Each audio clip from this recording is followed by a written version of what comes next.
Theresa May has dashed Indian hopes for a more liberal system for those who want to work in the United Kingdom.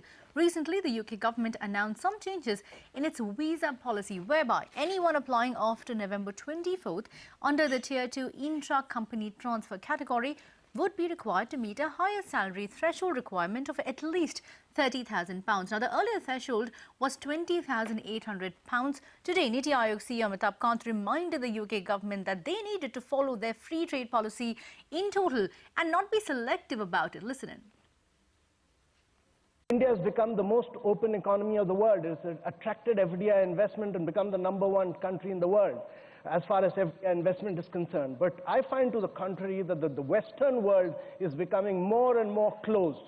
They are advocating free trade, but they are actually becoming more and more closed. If you advocate free trade, yes, as the Prime Minister of UK has so passionately done today, then free trade means across sectors. It can't be selective free trade. There's no such thing as selective free trade. Amitabh Kant has clearly struck a chord here, and this is a concern that's being raised by others, specifically the Indian IT sector. We've got Indian IT sector's representative body, NASSCOM, raising concerns about the tighter norms that have just been announced. Of course, these are pre-planned, but the tighter norms that have just been announced, which increases the threshold, the salary threshold, which will make it harder for intra-company transfers, for instance.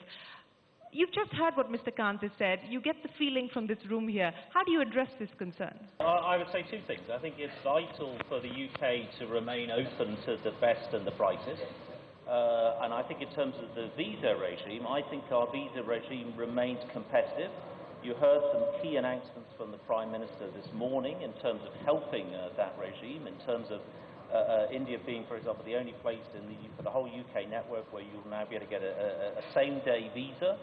Some of the other reforms that we've announced, some of these areas we've actually liberalised and made it easier. But I'm acutely aware of the importance to the Indian IT sector. We as a government want to remain open to the best and the brightest and doing everything we can to help make that possible.